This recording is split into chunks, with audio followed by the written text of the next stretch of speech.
into true crime with strategic eyes. Strategic back again. Yes. Welcome to another edition of True Crime Strategic Eyes, people. We are at 100,000 and counting subscribers. Just want to throw that out there one more time. I appreciate you guys for the support. You guys don't know how big of a milestone that is for the show. It really just shows that our hard work has paid off, and also shows that we have one of the best audiences in all of YouTube. That you guys have come on this journey with us. Give us your support, give us your ear, and allow us to share our time with you. Guys, we have a really sad story today to discuss with you guys. This one happened just a couple days ago. Haven't heard a lot of coverage on it, but you guys know how we do here on True Crime Strategic. We often cover the stories that nobody else wants to talk about, man. This one's real sad. This is 4-year-old Dante Campbell. Now, the atrocities that were committed against Campbell did not stay with Campbell. It also was inflicted on his twin sister, but fortunately, his twin sister survived. We're going to hear some really, really troubling testimony from the children, etc. They're going to really cue us into the type of horror that this family created for their young ones. This one's crazy, man. It really hurts my feelings. It really hurt my heart going through this case. But we got to do what we got to do. We got to give a voice to the voiceless. I want to jump in first and let the news kind of cue us in. And then just want to let you know everything that we discuss here is for entertainment purposes, but we are taking this very seriously. We're only saying that for YouTube. Viewer discretion is advised. We do not make content for children, but our content is advertiser friendly because we try our best to follow YouTube's terms of service. Viewer discretion is advised. Let's jump into this. So much story. The investigation into a 4-year-old's death over the weekend. The parents of Dante Campbell remain in jail tonight, charged with multiple felonies. DeVario Cruz is charged with 6 felonies, including first-degree reckless homicide. Now, we talked about this before with other cases. It is never a good thing. Some people get mad at me when I say this. You guys should be used to me saying I don't care by now. From my experience, anecdotal experience, I've not done a scientific study on it, but from my anecdotal experience, it never is a good situation when the female in the relationship is significantly older than the male. So this is a 31-year-old female. This is what we would consider a grown A woman. Like, it don't get more grown. It only gets better grown. What am I saying? She's mature. She is a grown adult. And this guy right here is a kid. Anybody who's a parent in this chat of a 21-year-old, you'll agree with me. 21 means big kid. So now you have a big kid running a household as a head of a household. It's never, ever, ever a good mixture. Where did we see this before, ladies and gentlemen? How many of you follow this channel? Where did we see an age gap like this before? Let me help you out. The Emmanuel Haro case. And what happened then? Same exact situation. Jake Haro destroys Emmanuel Haro. Mommy sits back and does nothing. At least that's what I think happened. In this case, Charlotte Kurrick sat back and watched DeVario Cruz destroy her children. Mind you, none of these kids were his biological kids. He was a stepdad, a glorified stepdad. Same exact situation that we saw in California in the Emmanuel Haro case. Same exact age difference. It never works. It's not supposed to be that way. Let's keep going. Charlotte Kurrick is charged with 2 felonies for chronic neglect. Authorities initially responded to a call for an unresponsive child, but soon found Dante's body was covered in bruises. One investigator said this was the most extensive and severe injuries that I have witnessed on a child in her 14 years in law enforcement. Adam Reif joins us with what we are learning, and we do want to warn viewers that some of these details are hard to hear. Adam? They certainly are. Court documents show DeVario Cruz admitted to beating Dante and his twin sister, that Charlotte Kurrick watched the abuse and did nothing, and that concerned family and friends reported them. All the reporting we're going to show today is going to say that the mother never participated in the abuse, but she watched it and she did nothing, which makes her just as guilty as the abuser. But it's a pattern that we're seeing out here in these type of situations. Just keep going. The physical abuse is extensive and graphic. "I killed my kid," DeVario Cruz repeatedly yelled, according to a new criminal complaint. Cruz was driving to meet first responders Saturday with Charlotte Kurrick, Dante's mother. Donte was not breathing and unresponsive and showed no signs of life. First responders saw bruises all over his body. Donte was pronounced dead at the hospital. His twin sister told police Daddy killed DeeDee. Deanna D says, "I can tell you, I told my ex, keep your effing hands off my sons, not bio dad. No stepdad should be disciplining somebody else's progeny. Point blank, period. You got a lot of these lunatic men that want to pick up on the pieces. Whatever, that's your business. You do not come into an established household and think you could put your hands on somebody else's. That would be the end of me. If mommy woke up one day insane and decided she wanted to walk out the door and now I got a parent from afar, let somebody put their hands on my progeny. See what happens to you. See what happens to you. You want your own? Go find somebody who doesn't have kids and make your own. If you're going to be with somebody who already has children with somebody else, you got to know your place. You can have the woman, but you can never have the kids. Keep your hands to yourself. I would never be mad if a stepdaddy's calling me at 3 in the morning like, "Hey, bro, your kid is acting up, man. You want to come handle this?" I'd be like, "Yo, I'll be right there. Thank you for calling me." I'd never be upset. I'd never be too busy. I'd never want to not get that call. Keep your hands off other people's children. Good job, Deanna. I like it. He also showed signs of abuse. Her eye was bandaged, ear was cut, face and neck were scratched, and she too had bruises everywhere. "Daddy hurt me," she told police. The report says the abuse had been going on for months. Kurrick has 3 other children who lived in the home. A 10-year-old said Cruz beat the twins almost every day. An 11-year-old said Cruz would throw Donte into a wall. And an 8-year-old said Donte bled so much they thought he'd run out of blood. The children told investigators Cruz made the twins stand on Legos, smacked them in the face, hit Donte. Just please, when you're listening to this, guys, and you're going to hear this a few times, because we got a few exhibits we got to go through. Do not forget the age of the victims. This is the most blessed age you could find a young person in. They are amazing at that age. They're so fun, they're so happy, they're so loving, they're so caring, they're so trusting. They are amazing at that age. And so cute. Don't forget how old they are when you hear these atrocities. With a child's chair and hit him in the forehead with wood from a bunk bed. A family friend had noticed the bruising and reported it to Child Protective Services. And she wasn't the only one. A family member did too. Now, before she talks, guys, we got to give it up to the people in this community. They did their jobs. They did their jobs. You know who didn't do their job?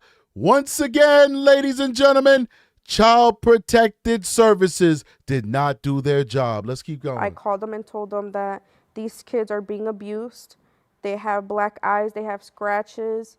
You could tell on their throat like it looks like they're being choked. The complaint says there were multiple Platinum Bracelet says, "I disagree. If it's a marriage, the man of the house should be able to discipline the children if he's the father figure. I don't agree with revolving door play daddies being left alone with kids." I don't know what you talking about, lady. You live your life how you want to. But if a child, you want to go marry whoever you want, that's your business. He's the head of you, not the head of those children. If those children have an active father in their life. Now, if daddy passed away, daddy is in jail because he's a bad person, daddy is just not involved in the kid's life, I totally get it. I get it.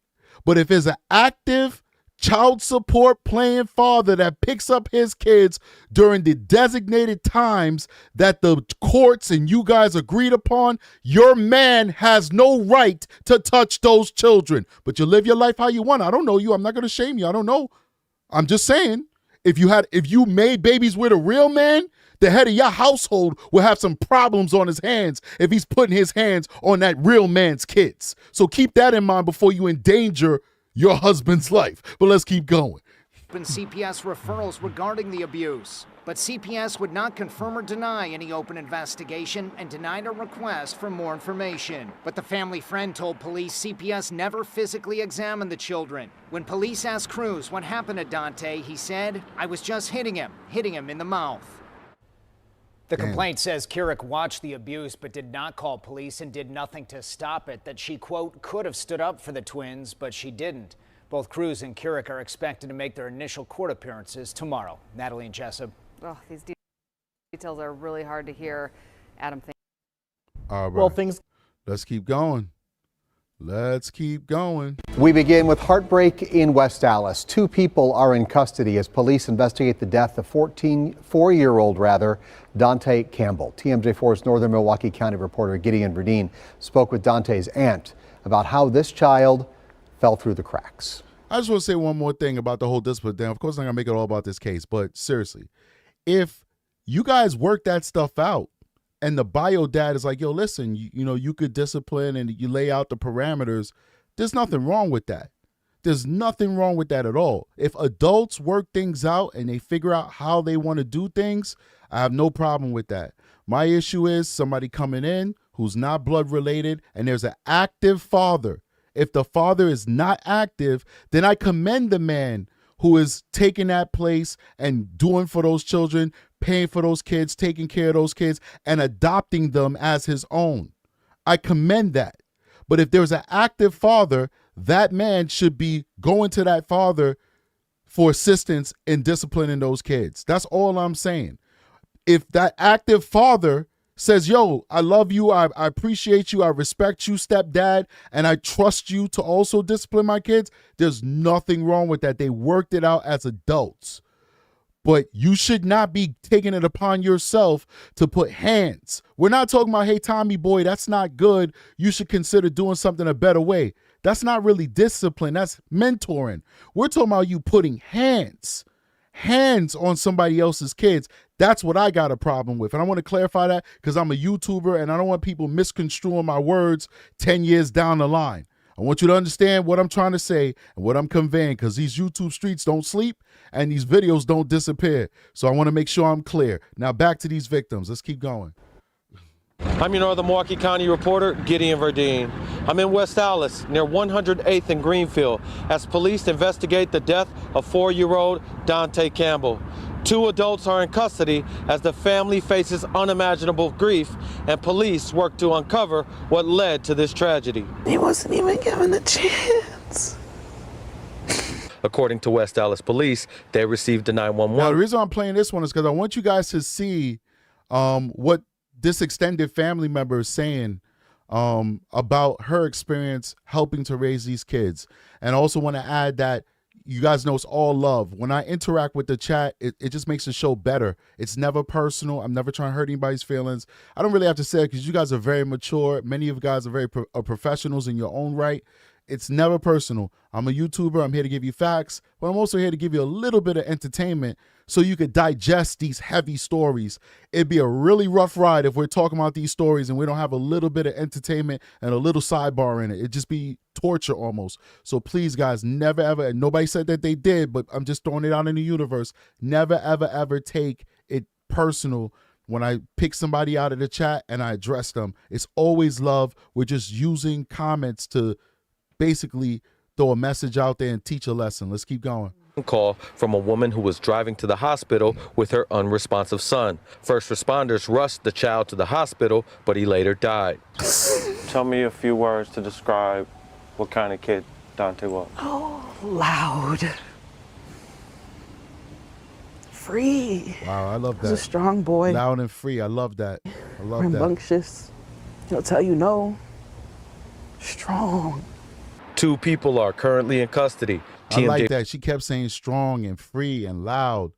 And see, so some people, if you didn't know that they're talking about a kid, you'd be like, strong, free, and loud. Like, we don't like it loud. No, children are supposed to be loud. Children are supposed to be loud. Children are supposed to be strong and free. That's what children are supposed to do. I love that. She could have said, so, oh, he's smart, and, he was this, and no, strong, free, loud. If there's an explanation for a vibrant, 4-year-old that I would want to choose, those would be the words I would choose. You could tell that those words came from her soul.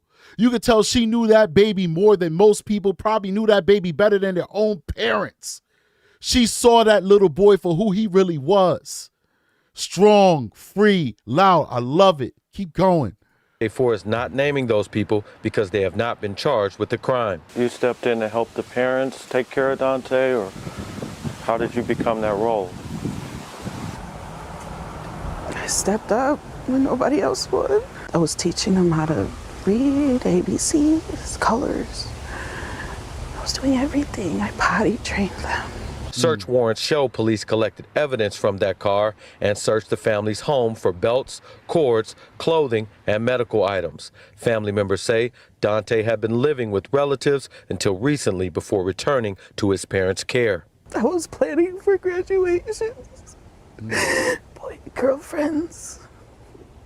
Their accomplishments. I was planning for that. I wasn't planning for any of this. Damn. And as the family faces insurmountable grief, they're left asking, why would someone harm their beloved little Dante? His laugh. I mean, you know, there's always somebody who's there who's willing to take these kids. You know, if we look at the Jacqueline Mimi Torres Garcia tragedy, grandma and grandpa were more than willing to have her. They raised her for much of her life. I think the mother only had her like 2 or 3 years prior to her being deceased, found deceased in the back of the house inside of the container. Prior to that, I mean, this little girl was 12 years old. Prior to that, she was literally raised by her grandparents until 9 years old. And they loved her, and they would have raised her till 18. And she'd have been safe, and she would have been beautiful. And I'm not even talking about looks. I'm talking about spiritually beautiful. She would have been beautiful. Mommy decided she wanted her child back, and she took her back just to take her life. Make that make sense. She took her back just to take her life. Does that make sense? Don't make sense. Here's this situation, this tragedy. Ready, willing, able to take on this little boy and his sister and raise them and love them. But those parents don't want to let go that which they can't even appreciate. It's the true selfishness of this world. You can't even appreciate this beauty. You can't appreciate this gift from God, but you're so selfish that you're unwilling to turn that gift over to somebody else. Somebody who is willing to appreciate that gift of life. Unbelievable. Let's go to the next one, man. And his smile. If you never got to see it, I apologize. The investigation into 4-year-old Dante's death remains ongoing. As this tragedy continues to unfold, Dante's family is now preparing for his funeral. They're asking for privacy as they grieve. Yeah, that's crazy. That is crazy. So much. Well, now to the latest on a really tough story. The investigation into a 4-year-old. You know what? We're going to skip that one. We already covered that one in this article here. Chronic neglect of a child causing death. Check this out. Prosecutors say chronic abuse at the hands of a 4-year-old. This was going to be a little gruesome, guys. I'm not going to lie to you. I'm giving you a trigger warning if you need one. I'm kind of like on the fence with the trigger warnings. We talked about this before. A very esteemed and high-profile psychologist gave me a training and she said, I never give trigger warnings. I said, why? I was actually asking for YouTube purposes. I'm there for my sex crimes training, but I'm there taking notes for how I could better this show. And she said, I said, why? Why don't you give trigger warnings? She said, because so many different things trigger so many different people in so many different ways. What's the point in trigger warning people? She's like, you just standing up here talking to somebody could trigger them. So what's the point in giving a trigger warning? I guess I'm still going to give trigger warnings, right? Jeez. Peter Carr with a 999 super chat. Congrats on 100K, my dude. Let's keep going, man. I appreciate you. Oh, my God. You are appreciated, man. Thank you so much for supporting the channel. Very kind of you, Peter Kerr. All right. So trigger warning. This is going to get crazy. 4-year-old boy's parents is what killed him, not a fall down a flight of stairs, as his parents said. As Bill Misson explains, the case is one of the worst investigators have seen involving a child. He joins us live. Yeah, hey there, guys. Court filings say 4-year-old Dante Campbell's body was bruised nearly head to toe. And court filings say the father later admitted to hitting the boy, and the mother refused to do anything about it. 31-year-old Charlotte Kurrick and 21-year-old DeVario Cruz are both charged with chronic neglect of a child causing death. West Allis police and fire were called to the Dairy Queen at 108th and Greenfield at around 8 a.m. on Saturday. And when cops got there, the 4-year-old boy was unresponsive and being worked on by paramedics. He was later pronounced dead at Children's Hospital. Filings say Donte had bruising on his face, neck, torso, and limbs. A West Allis police sergeant wrote in an affidavit in his 14 years hospital. Filings say Donte had bruising on his face, neck, torso, and limbs. A West Allis police sergeant wrote in an affidavit in his 14 years of experience, quote, "This was the most extensive and severe." Described Campbell to be stiff and said Campbell smelled bad and said Campbell had fallen down a flight of stairs. Injuries I have witnessed on a child. Cruz and Kurrick initially told police the boy was injured falling down a flight of stairs at their West Allis apartment, where the 3 of Kurrick's other children were later found alone by police. But filings say Dante's siblings believed he died sometime the day before, on Friday. Those older siblings told investigators Cruz would make Donte and his twin sister stand on Legos, smack the kids in the face, and their mother did nothing to stop it. Now, Cruz and Kurrick are both expected to make their initial appearances on these charges in court tomorrow. Court filings say inside that West Allis apartment, cops also found guns and more than a pound of weed. In an unrelated case, Cruz was charged 3 years ago with sexual assault of a child. He later pleaded guilty in that case to a misdemeanor sexual assault charge. Listen, we got that. We got that. We definitely will show you that. And this is another one of those things that I'm talking about. I told you guys about in the last live. If it wasn't the last live, it was the live before that, where so often these deals are made or these cases are dropped. And when the cases are dropped, then it's like it never happened. So when you do get finally brought the distance in the criminal justice system, it's as though you did it for the first time, but it might be your second or your third time, but those previous cases was dropped.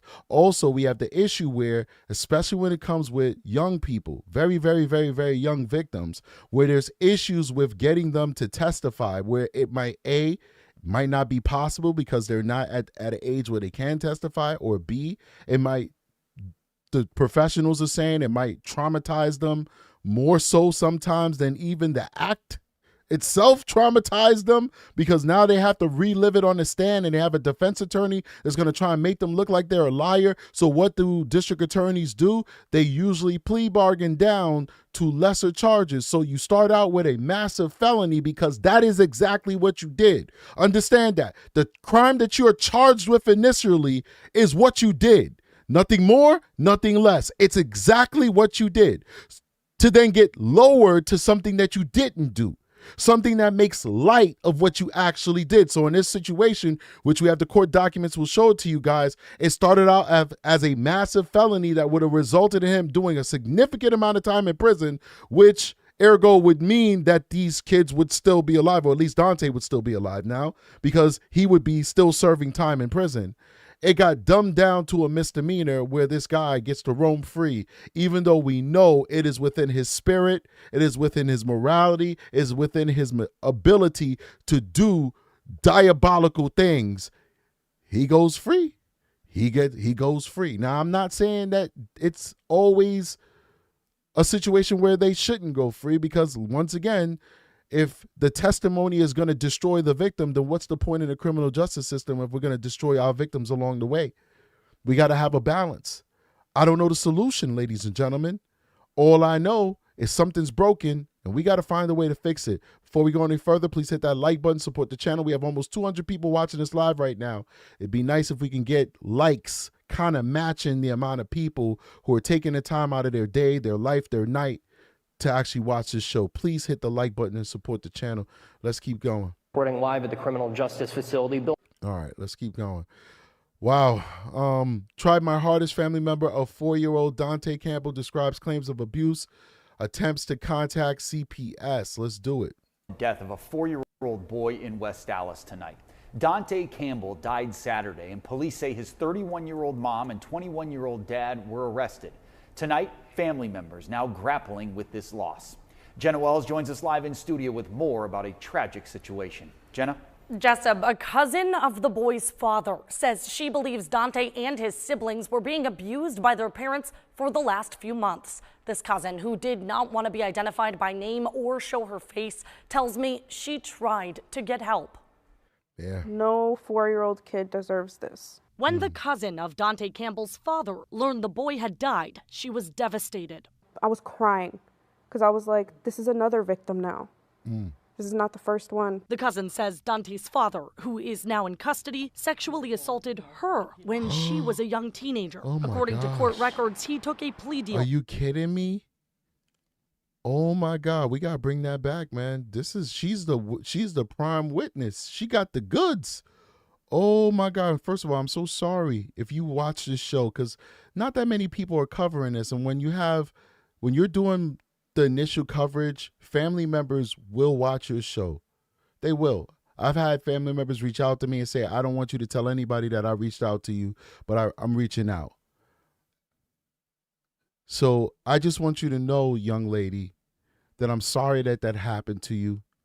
And it is incredibly strong and powerful of you to even talk to the news about your experience so that the world can understand just how horrible this person, Cruz, is. So thank you so much for taking your time to share your experience with us. But I want you to know we're sorry that this happened to you and we support you. Let's keep going. Let's listen to her testimony. The cousin says Dante's father, who is now in custody, sexually assaulted her when she was a young teenager. According to court records, he took a plea deal, downgrading charges of second-degree sexual assault of a child to fourth-degree sexual assault. And he served a year of probation. I feel like my whole world came crumbling down because I would always be on the lookout. I always have to worry. Her trauma was worth a misdemeanor. I don't know why they lowered it. Maybe she decided she didn't want to testify anymore. That's a possibility. So we can't always blame prosecutors with all the facts. From my experience, most likely, she decided not to cooperate. Most likely, she decided that she didn't want to go the distance. This is conversations she had with the DA behind closed doors.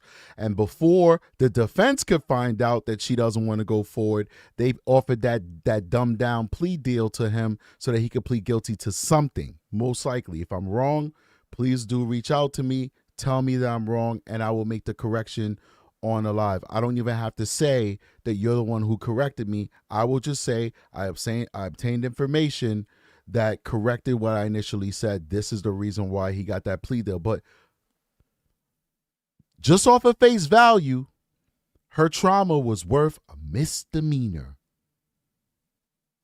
A misdemeanor. But let's keep going. No contact until this summer when visiting her aunt, his mother, in the hospital. And when I would see them in the hospital, you could just tell when somebody is being neglected. They don't have the proper clothes. They don't have the proper diapers. That's when she says her family noticed what they believed were signs of abuse. And in July, she says she contacted Child Protective Services. I called them and told them that these kids are being abused. They have black eyes, they have scratches. You could see, now this is what I'm talking about when I talk about their victims, survivors, and warriors. A victim is somebody who's a victim of a crime. You've been traumatized and you need help. A survivor is somebody who seeks out help, whether it's through therapy or the criminal justice system and or ideally both. But that's your choice. And a warrior is somebody who fights for others. Hopefully, you have gone through the therapy. If you choose, also go through the criminal justice system, which I hope everybody would choose. And now you're at a point where you fight for others. She's a warrior. She's a warrior. She went to the hospital. She now is in the same presence of her abuser. And she does not allow that re-traumatizing situation to break her. Instead, she cares more about the actual new victims than her own trauma. And not only does she care, but she takes action. And she calls Child Protective Services to notify them about the atrocities that's happening to these young ones and to hopefully get them the help that they need to get away from it. Obviously did not work, but she did her part. She's a warrior. Give her a yay. I love it. I love it. Let's keep going. Tell on their throat like it looks like they're being choked. She says she didn't get an update and called again days later. Then in September, she says CPS called her back, telling her they couldn't get in contact with the children's parents. I tried my hardest. I tried with everything. Everybody's just very, very heartbroken that we didn't get to see this boy grow up. Now, we have reached out to several contacts at the state's Department of Children and Families with specific questions about the family's claims of abuse. We'll bring you updates once we hear back from them. The district attorney's office tells us they do expect police to refer the case to them by tomorrow, and charges should be filed in the coming days. That's when we'll share the suspect's name. All right, so we already know the suspect's Hi, Brody. name. What would you say are your top? I'm going to have to take that out. We already know the suspect's name. A lot of this stuff is behind, but it's giving us information that kind of paints the picture, you know. So, wow, man, let's keep going. This is a heavy one. There are heartbreaking details tonight in the death of a 4-year-old boy, Dante Campbell. And this is why we do this. I just want to explain, anybody who's new to the channel, what we're doing is we're piecing this puzzle together. Different news articles and video segments are going to give us different information. So, like, for instance, we covered the fact that the parents were arrested. We covered the crimes that the parents did. But then we go backwards to where the news hasn't released who the parents were. That's old. But guess what? We got the interview from the survivor/warrior of Cruz. And she gives us the backstory of what Cruz did to her. And she also lets us know that she contacted Child Protective Services and let them know that these children were in danger. So that's a piece of the puzzle that's so integral to this case. So that's why we going back and forth and we're showing all these different news because when you listen to them in totality at the end of the show, you're going to understand everything that happened as much as you need to know, as much as we're able to know, rather, with the information that's been released. Despite repeated reports of abuse from school staff, neighbors, and medical experts, 2 people have been arrested and charged. They're Dante's parents. Here's Megan Lee. As you can see, there's a growing memorial here at an apartment on South 92nd Street in West Allis, all to honor the life of 4-year-old Dante Campbell. Investigators believe he died at the hands of his parents. 21-year-old DeVario Cruz and 31-year-old Charlotte Kurrick from West Allis were charged Wednesday afternoon with multiple felonies. According to this criminal complaint, the 4-year-old was found unresponsive and covered in horrific bruises on Saturday. The charging document states that Kurrick and Cruz were on the way to the hospital when a dispatcher requested she stop at a nearby business so first responders could meet them. A responding officer said this was the most extensive and severe injuries that I have witnessed on a child. Details in the document. Hold on here, because we don't have this document. Responding officer said, boom, check this out. We got the document now. We didn't have it before, but we have it now. West Allis police discover 4-year-old DC unresponsive with severe bruising at 8:07 a.m. on October 18, 2025. City of West Allis Police Sergeant Megan, I guess it's the sergeant right here, Megan, I can't read her last name because it's too blurred out, responded to a Dairy Queen parking lot located on blah, blah, blah, blah in the city of West Allis, County of Milwaukee, in response to a 911 call involving an unresponsive 4-year-old. Upon arriving on scene, Sergeant Sticky, I think it says, but we'll say Megan because I don't want to say her name wrong if it's not Sticky.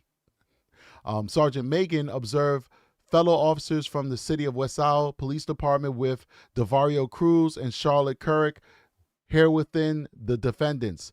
Sergeant Megan was informed that the defendant's child, born in 2021, was inside of West Allis Medical Unit 63, where first responders were performing life-saving measures on the body of DC. Sergeant Megan entered the ambulance and observed DC. DC's body was limp and pale. DC was not breathing, was unresponsive to pain stimulus, and showed no signs of life. Sergeant Megan estimated that DC's face alone had at least 12 distinct bruises spanning from DC's forehead down to DC's jaw on both sides of DC's face. There was an overwhelming smell of urine, consistent with DC's clothing being soaked in urine for a significant period of time. It's very difficult to read this because it's very blurry, guys, so please bear with me. When the paramedics removed DC's clothing, Sergeant Megan observed bruising on DC's lower abdomen and both legs, with darker bruising near DC's genitals. The first respondent rolled DC onto his side, revealing horrific bruising from DC's back down to DC's buttocks. They just went ham crazy on this young boy. They just went bat-ish crazy. Done. Like, there's no way around it. Like, this guy, I told you guys, we say this all the time on this channel, we're too civilized. We need to just like end some of these guys. Like, there's no reason why this defendant, Mr. Cruz, should be allowed to live in our society, even incarcerated. It's over. He did the worst to one of his female relatives and got off on a misdemeanor. And then he ended this young baby's life. What else are we going to do with him? Let's keep going. In Sergeant Megan's 14 years of law enforcement experience, this was the most extensive and severe injuries that I have witnessed on a young person. I would probably leave that out if I'm writing a report. I understand it, but speaking as a detective, it's personal, and you don't want to put personal stuff in reports. You want to leave them as just matter of fact as possible. When you understand, they will usually give you an opportunity, at least when you're getting direct examination, you'll have the opportunity to say your opinion. Sometimes a judge will ask you your opinion. Judges ask questions too. It's rare, but it does happen at least a few times in a trial. It's rare because you're going to get thousands of questions from the defense and the prosecution, and you might get one or two from the judge. But anyway, let's keep going. City of West Allis police officer Kyle Webster arrived on scene and was directed to ride in the ambulance with DC to Children's, Wisconsin. Upon entering the ambulance, Officer Webster observed substantial bruising to DC's body. Firefighter Lucas Hawk hooked oxygen up to a bag valve mask, which was placed on DC to administer oxygen. DC's jaw was stiff, and it appeared as though rigor mortis was already setting in. I don't know why they didn't call it. Maybe it's different in Wisconsin, but in New York, an EMT can call it. And certainly they were going through the motions with DC, but he was gone. He was gone. So they should have just called it and just stop disturbing the body, because now the body is now evidence, and you don't want to add, rib fractures and stuff like that because you're doing CPR when you can already tell that rigor mortis has already basically they ended DC long time ago, and then they wanted to put out, well, we got to do something with the body. Like, oh, we could hide it, A. B, we could try and destroy it, or C, we could pretend like it just happened and call 911 and say it's just an unfortunate accident, as though you don't watch TV, you don't watch YouTube, you don't know that the police can tell how long a body has been deceased. If rigor has already come in, this baby has been gone for hours, maybe like 12 hours, baby been gone. So it's unfortunate. Let's keep going.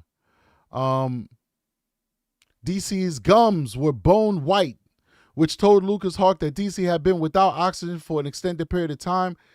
And IO line was established in DD's left tibia to administer amphetamine.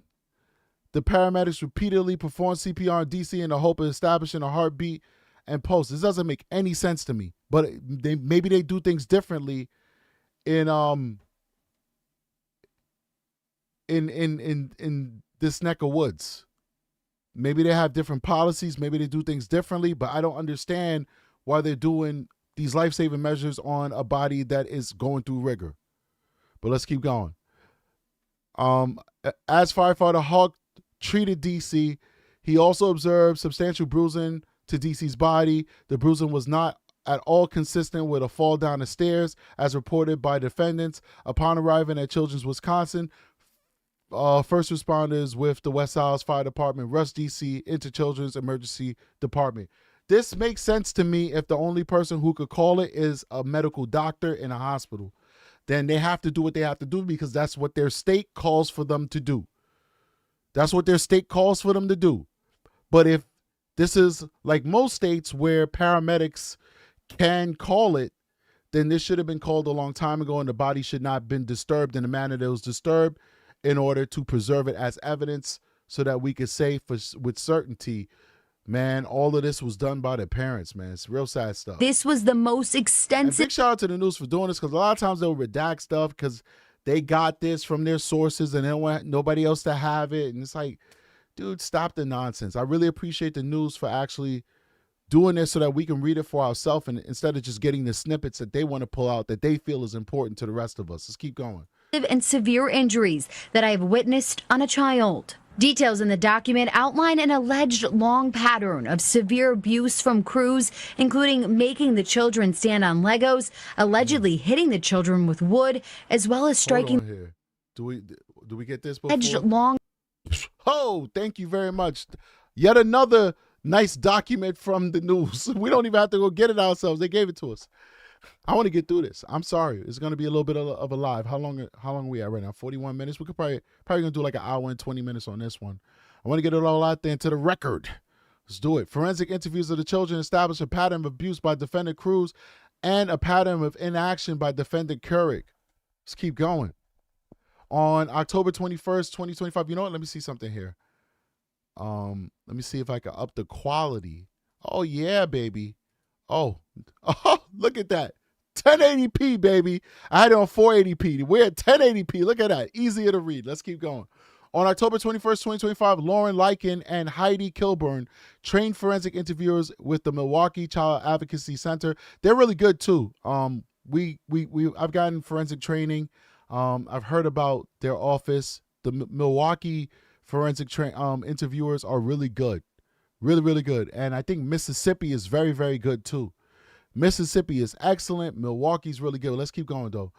Conducted recorded forensic interviews of the 4 youngsters. What's a better word for me to say? Because I can't say the C word because that will make YouTube very upset.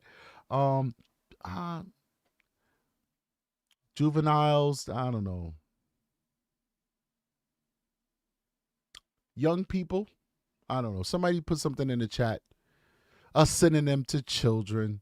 So we're not saying that too many times because the algorithm catches it and then they demonetize the show. Youths. We'll say youths. We'll let out my inner Jamaican. I'm from St. Thomas though, not from Jamaica. My inner West Indian. Youths. Youth. My youth. Anyway, let's keep going. Lads. That person must be from the other side of the pond. Siblings is good. I like that. We'll try youths and siblings. All right. Forensic interviews of the 4 siblings present in the defendant's residence as DC was dying in his bedroom. Oh, my word. Oh, my word. All right. So the siblings basically said that don't listen to our parents. It did not happen down some stairs, and it certainly didn't happen in the Dairy Queen. It happened in his bedroom. He passed away in his bedroom. Lauren interviewed Blank, who demonstrated the ability to distinguish between truth and a lie. There are negative consequences to telling a lie and the importance of telling the truth. Promise to tell the truth. Blank disclosed that the father, Blank, defendant Cruz, abuses the twin siblings, and this is how DC died. Blank disclosed that his mother, defendant Kurrick, knew about the abuse and did nothing to stop it. Defendant Kurrick could have stood up for the twins, but she didn't. This is what her child is saying. This is her kid saying this. Defendant Kurrick could have stood up for the twins, but didn't. HC never saw DC on October 17, 2025. Defendant Cruz said that DC was sleeping. Now, HC believes defendant Cruz knew DC was already gone. Everyone ate dinner that night except for DC, who stayed in his bedroom. On the morning of October 18, 2025, defendant Cruz went into the twins' bedroom to get the twins up. Defendant Cruz exited the bedroom holding DC in his arms. DC was not moving and did not appear to be breathing. The defendant immediately left the residence with Blank, leaving Blank alone. They basically left all the other kids alone. My leg is falling asleep. AC witness defendant Cruz abused Blank the pass. Defendant Cruz makes Blank and AC stand on Legos, which causes the children to cry. The siblings to cry. Defendant Cruz throws Blank into the wall while yelling. I don't know why sometimes they redact DC and other times they don't. What is the point? The cat is out the bag. We're not saying his name. We're saying DC. It's just throwing me off. So they would make the twins stand on Legos. So apparently, I guess the twins, I don't know. They make the twins stand on Legos, torturing them. And then he would throw DC into the wall. And he would say, I told you not to move. Defendant Cruz also uses his hands and a slipper to strike both twins. Defendant Cruz would smack the twins across the face with his hands, causing them to cry. HC reported witnessing defendant Cruz throw DC all across the room, resulting in DC having bruises all over DC's body. Defendant Cruz watched defendant Kurrick watched defendant Cruz abuse the twins and did not call the police or threaten defendant Cruz in order to try and get defendant Cruz to stop. It appeared as though defendant Kurrick cared more for defendant Cruz than the twins. Wow. This is not what the forensic interviewer is saying. This is what her son is saying. This is what her son is saying. Her son said it appears that my mom cared more about her boyfriend Cruz than she cared about her twins.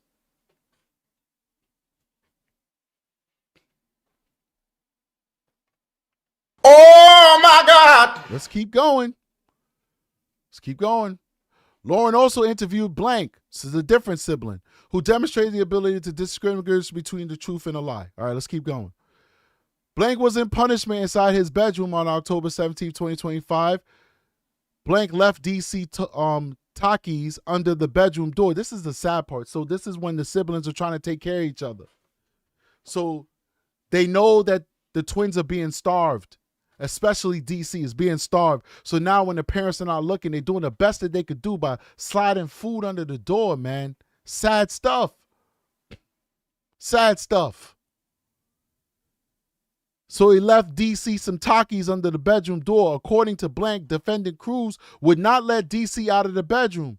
SJC believed that DC ran out of blood after getting beaten by defendant Cruz. The young person believes that his sibling ran out of blood because he got beat so badly by the mom's boyfriend. The bruising to Blank's eye was caused by defendant Cruz striking Blank in the face. Defendant Cruz hits the twin so hard, SJC disclosed seeing Blank bleeding a lot once. Blank was troubled and had to stay on the couch. Defendant Cruz made Blank stand on Legos, causing Blank to cry. Defendant Kurrick played music loud to drown out DC's cries. Defendant Cruz would also make DC stand on Legos. Blank disclosed seeing defendant Cruz use a piece of wood from the twins' bunk bed to strike DC in the forehead, causing DC to cry loudly. Why do these things?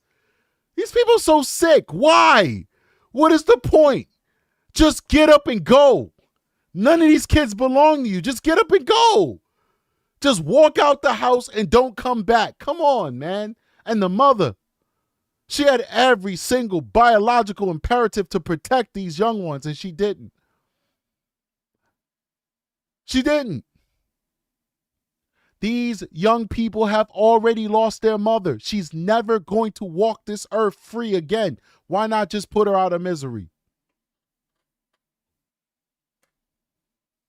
Let's keep going, man. Defendant Cruz was yelling, using the F word, and telling DC that Defendant Cruz didn't care about DC. DC was bleeding from the head.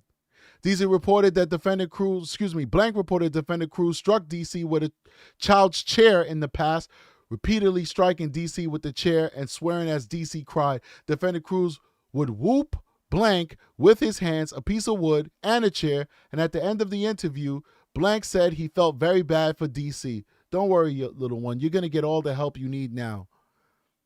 This is very traumatizing for all of these kids involved. They're going to need this whole community to literally just wrap their arms around them and try and nurse these kids back to whatever, some semblance of normalcy, if that will ever be something they will know. Let's keep going. Heidi conducted a recorded forensic interview of Blank, who demonstrated the ability to tell the difference between the truth and a lie. Let's go to the next paragraph. Blank disclosed that she has nightmares about what happened to DC.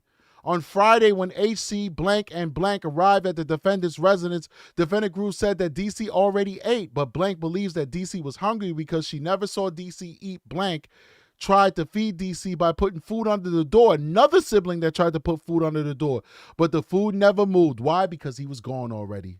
That's why. Blank disclosed, I never seen him come out of that room. The next morning, Blank woke up to screaming when she saw that she had bruises all over his face. The defendant left the house with Blank. It's so redacted and so poorly redacted, it overlaps words that don't need to be redacted, so it's hard to read. I apologize for that, guys. Regarding prior abuse, Blank witnessed Defendant Cruz force Blank standing on Legos. Defendant Cruz would also throw DC around the residence. Blank believes that Defendant Cruz's actions in repeatedly throwing DC around the residence knocked DC out. Specifically, Defendant Cruz would grab DC and throw DC against the wall, causing DC to strike the wall hard. DC would scream, "Mom, Mom," but Defendant Kurrick would not stop Defendant Cruz. According to Blank, Defendant Cruz beat the baby's twins almost every day. She pointed to her forehead and indicated that AC has a scar at that location from Defendant Cruz striking. Blank said, DC never got a break from being beat. This is what the young person said. DC, her brother, never got, she paused. He never got a break from being beat. Why is this making me want to cry? I don't know. Damn. Let's get it together. Then again, I'm only human, right? I'm only human. Let's keep going. Defendant Cruz would also lock DC in the closet. Defendant Cruz threatened us not to tell anyone when the defendant were in jail, started to tell her family, has witnessed Defendant Cruz beat the twins a lot of times. It broke Blank's heart that she did not get to say goodbye to DC. Heidi also conducted a forensic interview of Blank. During the forensic interview, she disclosed, Dad killed DeeDee. This is a very young one. Dad killed DeeDee. Blank was asked about bruising around her eye. This is the twin here. This is the twin. To which she responded, my dad did that. According to Blank, her dad was mad at her and hit her in the head. She showed Heidi her back and she said, Dad whooped me. Let's keep going. Pattern of severe abuse from Cruz, including making the children stand on Legos, allegedly hitting the children with wood, as well as striking the 4-year-old with a chair. Investigators say Cruz admitted to hitting the child the day before he was found unresponsive. Cruz is facing multiple felonies, including physical abuse of a child causing death, first-degree reckless homicide, chronic neglect resulting in death, physical abuse causing bodily harm to another child, chronic neglect of that child, and possession with intent to deliver marijuana. The child's mother, Kurrick, is facing 2 counts of chronic neglect of a child with 1 consequence of death. The criminal complaint reveals that there were multiple reports to Child Protective Services and an open case. CPS could not confirm or deny any reports of alleged abuse. However, public records do show the state is now investigating how CPS handled Dante's case. Reporting for TMJ4 News, I'm Megan Lee. I'll be honest with you, this is what those people deserve. This is what those people deserve right there. Nothing more, nothing less. Mommy and daddy. Strap them up and send them on the ride of their life. That's just my opinion, though. What do I know? Let's keep going. Charges in one of the worst cases of child abuse that police in Wisconsin say they have ever seen. A 4-year-old boy allegedly murdered. Police say his injuries were the most, quote, extensive and severe they have witnessed in their careers. And as police continued to investigate, the parents, they found that the boy was not. All right, guys, we have over 250 people watching this live stream right now. We're just going to ask you guys, please hit that like button. We have 190 likes, 250 people. There's quite a few people who are watching this right now. And they haven't hit the like button yet. Before we go any further, I want to give a big shout out to the people who have given us some fan funding here. Blade Runner with a $10 super chat says, children are a privilege, not a right. Congratulations on 100K. Awesome. Thank you so much, Blade Runner. That's actually my favorite movie, Blade Runner. What a classic. I was actually listening to the ending part on YouTube today. That's what a coincidence when he said, I've seen things you people could only dream about. And then he said, his life is like teardrops in rain. It's my favorite movie. Time to Die. Anyway, big shout out to you, Blade Runner. Rockman with a $2 super chat says, hey, Strategic and family, all love. Thank you so much, Rockman. Appreciate you. And Sheila with a $2 super chat says, hit the like button with a heart, man. Thank you so much, guys, for supporting the channel. I'm going to tell you guys right now, this is not going to pass the muster. YouTube is going to come down on this video. If they don't, then I'm going to be very grateful of YouTube, but they're going to come down on this video. So the people who have given us some fan funding, we do appreciate it. We're definitely going to need it for this video at least because, yeah, this one's heavy. Let's keep going. The only alleged victim in this case. And just wait until I show you how both parents facing charges in this case tried to lie to save themselves. We're on the case presented by Law and Crime. I'm Chris Stewart.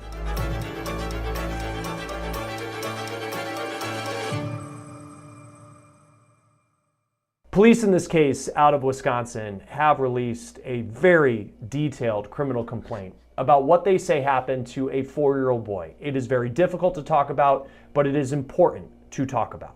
This is 31-year-old Charlotte Kurrick and 21-year-old DeVario Cruz. They're parents of a 4-year-old boy and a 4-year-old girl. They're twins. Charlotte has three. Right, so I guess the boy and the girl is his. I guess. So, damn, she's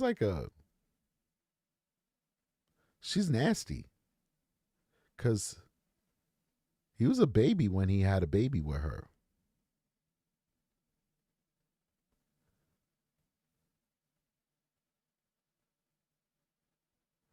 I don't know. She was a grown woman when she had these kids, and he was young. He was young. Looked like he was 17. So she's a Chester molester. She a sex offender her damn self. She was in her mid-20s, mid to late 20s. And he was 17 years old. She was like 26 and he was 17. Possibly 16 going 17 during conception. Because we always, the age the kids was born. Remember, those babies got to gestate for 9 months. So it's possibly he was 16 when they actually conceived the kids, and then he was 17 when the kids were born. She's a Chester molester. She's a Chester molester. Let's keep going. kids as well from a previous relationship. All 5 of her kids were impacted and are alleged victims in one way or another in this case, and I'll explain why. Before I get into the details of this story, let me warn you that the authorities have said that this is one of, if not the worst case of child abuse they have ever seen. So this all began less than a week ago, October 18th in the morning. It was a Saturday in West Allis, Wisconsin, which is just outside of Milwaukee. Engine 63 and Red 63 and life support 10. I'm confused here because these babies are named after the father of those other kids. So why would he be the biological father of the twins, but they still have the last name of Campbell, which is the last name of her other baby daddy? That doesn't make any sense to me. That doesn't make sense to me. So I think law and crime might be confused because whether this dude is a ding-dong, and we know he's a ding-dong, he's not going to allow his twins to be named after another dude. So I think law and crime is a little misconstrued on this one. I do not, remember, for this whole show, I've been saying that this is not his kids and all he had to do was just walk away. I still don't believe that these twins belong to him. I think these twins belong to Mr. Campbell. And he's just the little young plaything that this misguided criminal woman decided to bring into her household and allowed him to do the worst to her own kids.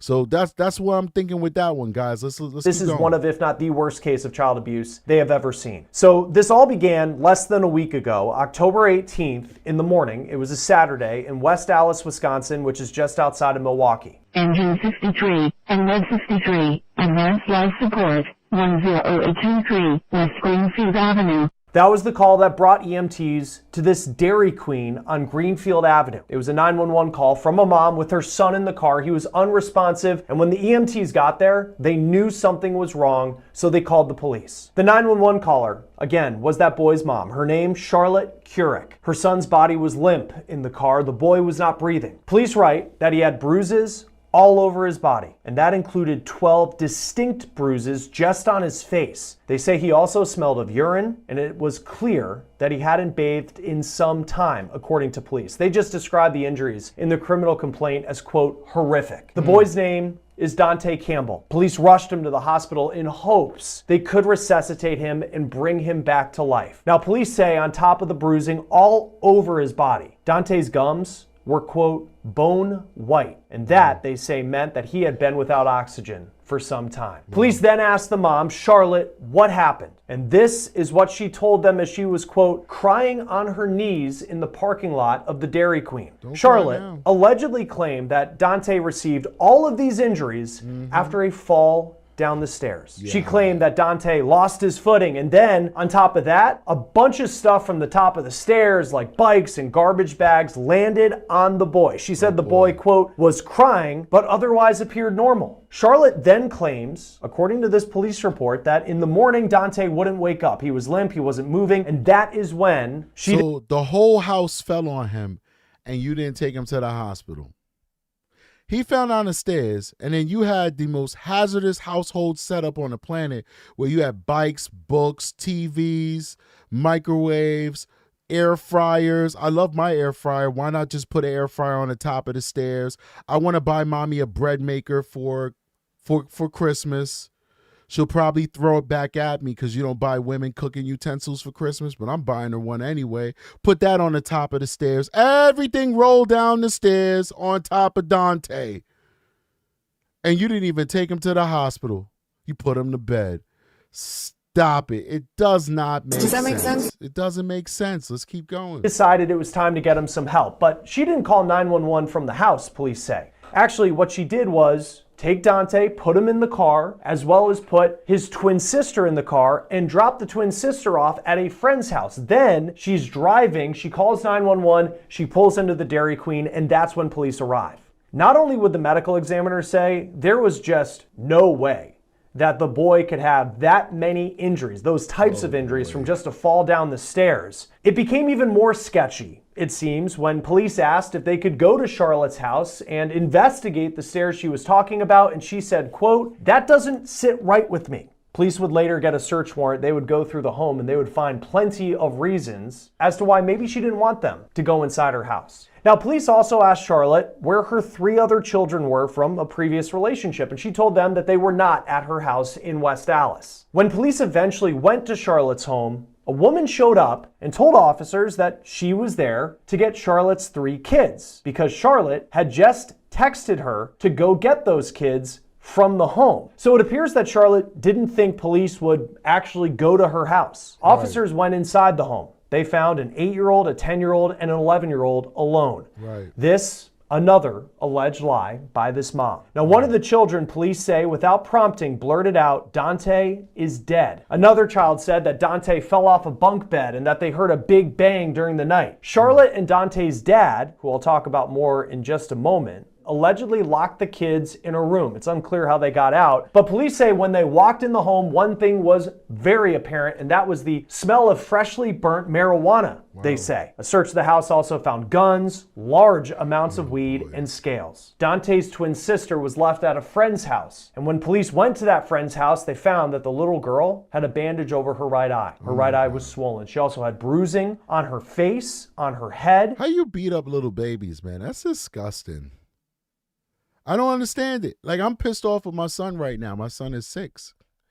I can't give that boy a hug. I just want to hug him sometimes. Like, I look at my son, I'm so proud. I'm so happy to be a father to a boy. And I see the great man I want him to be, and I can't give him a hug. Every time I try and give him a hug, he punches me in my face. Hey, you want a hug, Dad? Yeah, can I get a hug, son? Come on. Okay, here you go. Bam! Kids are so fun. All they want to do is have fun with you. All they want to do is love you. All they want to do is impress you. All they want to do is play with you. All little boys want to do is prove their strength. Arm wrestle with you. Play fight with you. Spend time with you. Watch you do things. Watch you fix things. My son can tell you what a Phillips head is, what the pliers is, what the drill is, and all that stuff. Why? Because he wants to watch me do these things, and he wants me to fix these things. And when something is broken, he tells Mom, he's like, "Don't worry, Daddy's going to fix that. Daddy knows how to fix everything." They want you to be their hero. The whole world could think you're a loser, but if you're a good dad, you got one fan. One fan, your son. The whole world could think you a piece of crap. And if you're good to just your son, one person, you got a fan for life, man. Come on, man. This little boy just wanted to be loved. Look at him. He just wanted to be loved. Epic failure. Epic failure. Some of her skin was missing as well. The bruising actually was all over her body. Now, this is where this story gets incredibly sad when you think of the lives that these kids were allegedly living. Because when police asked that little girl, just 4 years old, what happened, she answered, quote, "Daddy hurt me." Her clothing was also soiled. It appeared she had not bathed in some time. And so they found this baby at a friend's house, right? It just shows you the whole community is shot. The whole community is shot because they found the baby at a friend's house. The friend didn't decide to call 911 or Child Protective Services on their own. They just was like, "I'm a good friend. I'm going to hold my friend down and put my friend before the needs of this 4-year-old. That's red flag number 1. Red flag number 2, the child was at this friend's house for a significant amount of time. Did they give that baby a shower? No. They didn't even give her a shower. They didn't even give her a fresh set of clothes. They didn't even give her a fresh pair of diapers. They had her in the same state that her abusive mother and abusive father left her in. It shows you the whole community is shot. The whole community is shot. Irredeemable. Because it's like, yo, it's not my problem. My home girl said for me to watch her. I'm going to watch her and give her back to her just as I found her, because it's not my problem. Shame on these people. Shame. according to police. I typed Charlotte Kurrick's name into truthfinder.com and her profile came up, and one thing with Truthfinder is if someone has different aliases. All right, we're going to have to speed this up a little bit because that's their little commercial. Now, if what's being alleged is true, this man is just a monster. I'll have more on him in just a moment. Now, the friend who Charlotte dropped the 4-year-old off with said that back in June, they started to notice some bruising on the bodies of the twins. They actually thought about calling Child Protective Services about it, but they didn't. But you didn't because you're a coward. You're a coward. That's why. Because you are a piece of, I'm censoring myself, and a coward. That's why. Because you're most likely uneducated, ghetto. And ghetto. That's why. Because you're ignorant and you can't see past your own self. And your friendship with this lady was worth more than this vulnerable little child that needed you. And you failed her. Because if you'd have called when you saw these bruises, these two beautiful angels would still be alive right now. But let's listen. Let's see what the answer is. Maybe they got a good answer and I'm like, oh, I'm sorry for saying that about you. But let's see. Because they were concerned if they did that, Charlotte wouldn't let them see the twins anymore. See? Selfish. So you want to see them in disrepair. You want to see them tortured and bruised up. But you don't want to see them get help? That is the dumbest excuse I've ever heard in my life. Did you guys hear that? Let me play it back because I stopped it and I want you to hear it. Listen to this. In just a moment. Now, the friend who Charlotte dropped the 4-year-old off with said that back in June, they started to notice some bruising on the bodies of the twins. They actually thought about calling Child Protective Services about it, but they didn't because they were concerned if they did that, Charlotte wouldn't let them see the twins anymore. Now, during the search of the house, police also say they found a closet with what appeared to be blood. It was 4.5 months ago. 4.5 months ago, almost 5 months ago. We could have put this to bed then. We could have saved these young people back then. But this person didn't want to not be able to see the kids anymore, so they just stayed silent. Well, now you can't see them at all.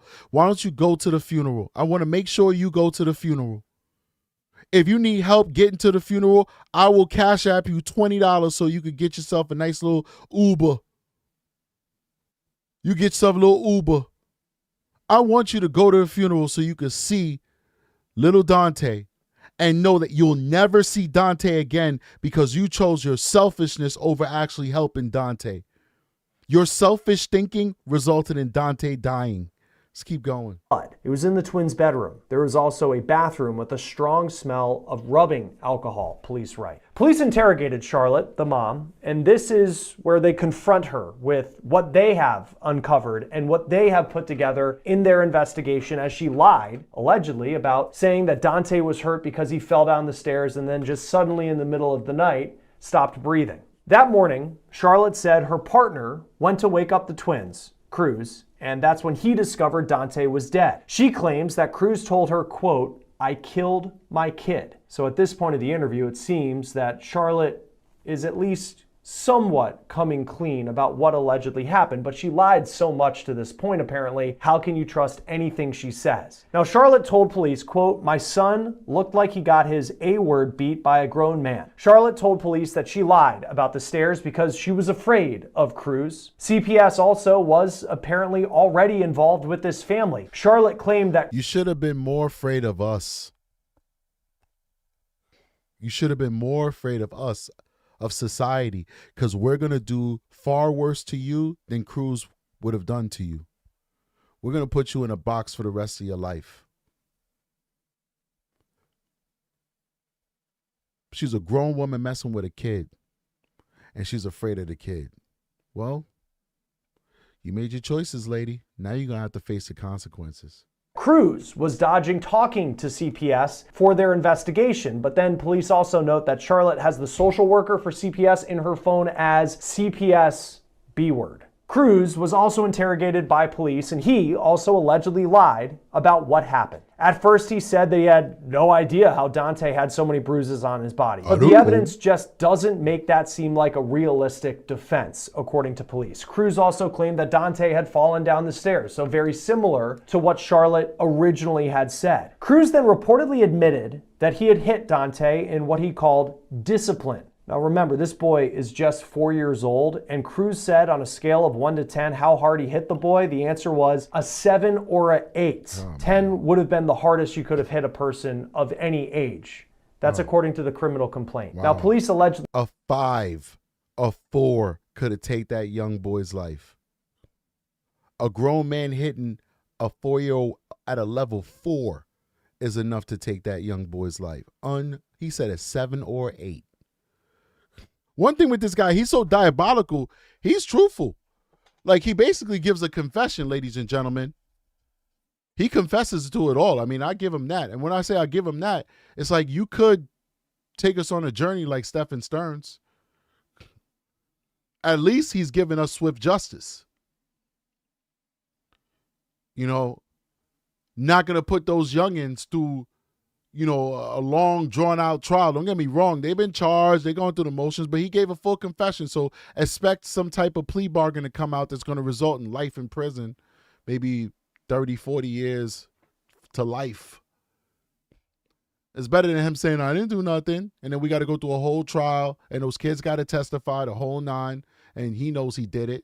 Let's keep going. He confronted this man about all the bruises on his son's body, and yet this dad tried to protect himself again in a very twisted way, allegedly saying, quote, I was just hitting him in the mouth. At first, he admitted that he was just using his hands, but then admitted in the past that he had used a coat hanger. This is according to police. Yet he tried to make it seem like it wasn't that big of a deal, police say, because he said the hanger was just plastic. Now, these parents allegedly lied multiple times to police, but their older children, the oldest being just 11 years old, told police that Donte never got a break from being beat. The children also said that Cruz would force the twins to stand on Legos as a form of punishment, and he would also throw them against the wall. And this line is really hard to read. It's incredibly sad because all of this, when Cruz would allegedly beat Donte, Donte would also call for his mom.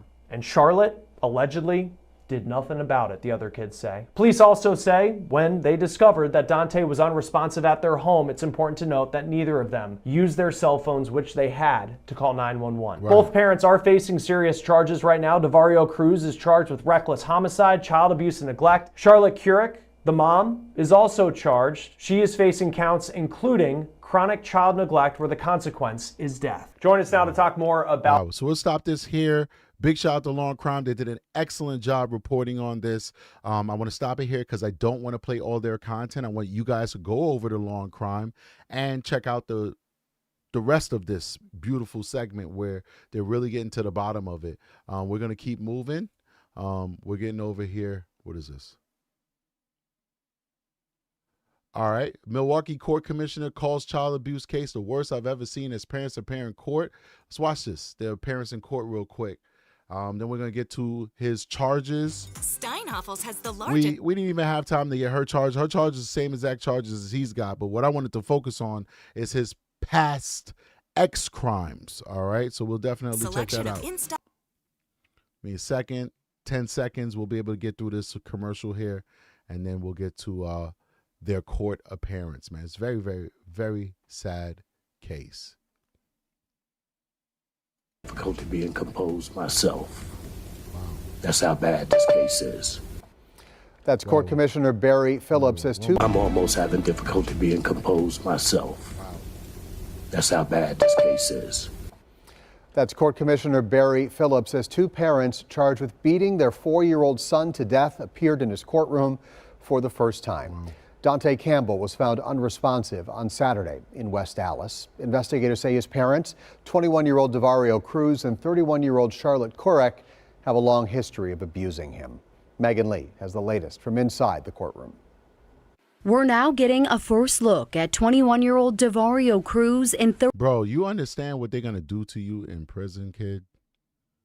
Like, you got to understand, especially that big bushy hair, you better cut that thing off, man. You better cut that thing off. He does not understand what awaits him in prison. He does not get it. And Milwaukee, Wisconsin, Wisconsin has horrible prisons. Horrible prisons. They're going to do some real funky stuff to this guy. 41-year-old Charlotte Kurrick, who appeared in court Thursday. This may be the worst case I've ever seen, and I've seen a lot of bad cases. Right. Investigators believe 4-year-old Dante Campbell died at the hands of his parents. You allegedly beat a 4-year-old child to death, literally, with your bare hands. As if that child was a grown man. Yes. Court Commissioner Barry Phillips taking a lot of pauses during their initial appearances as he tried to comprehend the disturbing 17-page criminal complaint. Wow. I'm almost having difficulty being composed myself. Wow. That's how bad this case is. The complaint outlines allegations of a long pattern of severe abuse from Cruz, including making the children stand on Legos, allegedly hitting the children with wood, as well as striking the 4-year-old with a chair. The allegations in this complaint are, quite frankly, just horrific. Yeah. He also notes that a responding officer said this was the most extensive and severe injuries that I have witnessed on a child. Right. That child literally had injuries from his head to his toe. Donte was pronounced dead by Children's Hospital on October 18th. If the allegations in this complaint are true, this death was preventable. Kurrick sat in court visibly upset as Phillips told her she chose a man over her children. Your children claim that they have been beaten mercilessly by the co-defendant in this case on a regular basis. And all you had to do, if true, was call the police and get him taken out of their lives. Phillips ordered Kurrick a no-contact order with all of her other children. Amen. You don't deserve to be a mother to those children right now. Both Cruz... Ever. I love this judge, but the word is not right now. The word is ever. Regardless of what the ultimate judgment is for that woman, she should never, ever be able to have contact with those children until the age of 18 years old, only because we have all established that 18 is an adult and they can make a decision and a choice for themselves. Until they can make a choice for themselves, we will make the choice for them. And the choice is, you will never have contact with this woman ever again. That's what the answer is. Unbelievable. And Kurrick are due back in court next week. In Milwaukee, Megan Lee, TMJ4 News. It's crazy. Bananas. Wow. Look at him. Look at him. Just want to be loved. You know what? He's got something in common with his mother. Oh, man, I think why. He's got something in common with his mother. He's got something in common with her. She just wants to be loved. She wants to be loved so badly, she's willing to betray her own children.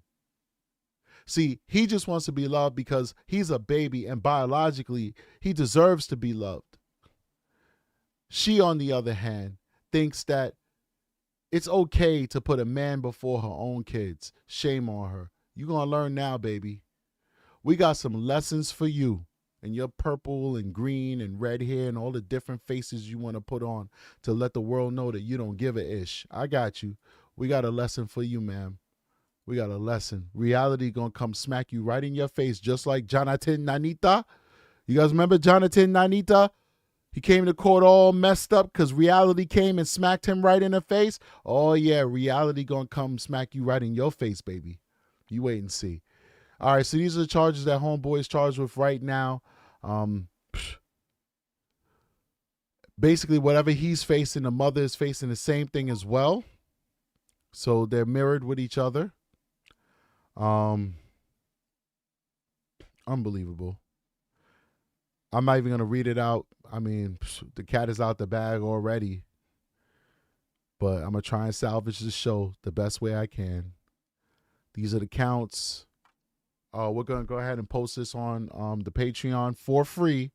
Whenever we get court documents for free, we put them on the Patreon so you can have access to them. All you have to do is join our Patreon as a free member. You do not have to join as a paid member. You can join as a free member, and when things are given for free, you get them. You get them. So consider becoming a member of the Patreon for free so you can get access to whatever documents we post up there for free. But also consider becoming a paid member of the Patreon so you can get access to exclusive videos and material that's not posted on YouTube or anywhere else. So consider that, because it might be something you might want to see and be a part of. The defendant was charged with the following offense: an A felony, B felony, E felony, all related to the abuse and the unaliving of this beautiful baby boy. Now let's go over here and we get to, he had a child support case, and it looks like it was with a different woman.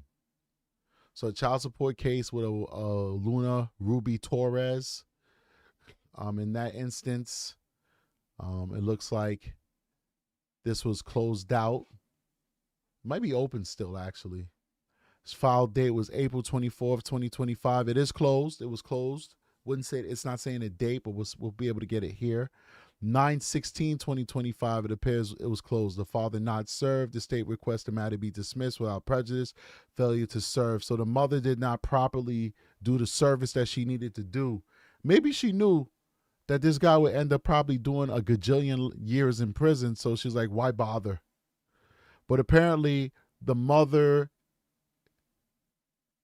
her inability to serve him is the result of this action being closed out. But it does appear that he has children with other women as well. I'm not sure that that the victim in this case is his child. I'm not sure about that. But it does appear that he does have children out there that he has sired. All right. And this right here is the ex abuse that was downed from a 2nd degree to a 4th degree, where he pled guilty to a Class A misdemeanor. And of course, they're not going to have any details in here, but we got the details from the actual warrior who survived him. And that warrior let us know that when she was a teen or early teen, he took advantage of her and he did untoward things against her will. And he was adjudicated for that, but for whatever reasons, for reasons unknown to us, the case was plea bargained down to a misdemeanor. And it's very sad, but it's a reality of how these things sometimes work out. All right, guys. Hit that like button, support the channel. You guys are amazing. We had 296 people watching this live. This was a heavy one. I really do appreciate everybody who can rock out with me. So many of you guys rock out with me from beginning to end. And I like that. I appreciate that for the people who are able to do that. Please make sure you hit the like button on your way out the door. We do need you to support the channel so we can get in that algorithm. If you do see a hype button on this video later on, please hit the hype button so that we can get out there and we can get awareness on this case. Man, listen, we have a membership and a Patreon. I pitched that to you guys before. Consider becoming members of the Patreon and the membership. And lastly, we do have a merch store. And before we go, I want to pull that up because we have some really awesome merch for our merch store. I'm very proud of our merch store. Just give you guys a quick look. So 2 hours to go on a sale. 35% off. Sale on the merch. Person seen where? It's my security system. It's like I see people. Let's see here. It's late, so I want to make sure. Okay, it's my daughter taking her homies home. She driving. She taking her homies home. Okay. She grown now, huh? 18 in like another month. What can I do? Strategic Eyes merch, man. Looking real good, guys. Definitely proud of the merch that we have. Everything you see here, you can get it on anything else. You can get it on a mug, you get it on a bag, you get it on a hat, you get it on a t-shirt, you get it on a sweater, hoodie, whatever. So these are like the placeholders. These are the designs, but understand you can get these designs on anything. That's how TeePublic works. That's how Dashery works. That's how stores. We have a Dashery store and a TeePublic store. Dashery is owned by TeePublic. It's the same company that has 2 sub companies, and they do an amazing job. And guess what? When one has a sale, the other one doesn't have a sale. When the other one has a sale, the other one has a sale. So that's why you got to get to both of these stores. Whoever doesn't have a sale right now, Dashery has a sale. This is my Dashery store. It has a sale. Go to the Dashery, grab yourself some merch, get swagged up for Christmas, all right? These are great gifts for your loved ones in Christmas, all right? Especially this one right here. This is a good one for a teenager. A teenager would love to see this on a hoodie. All right, guys. I'll see you guys on the next one. Strategic is out here. Let me get that outro queued up. Peace.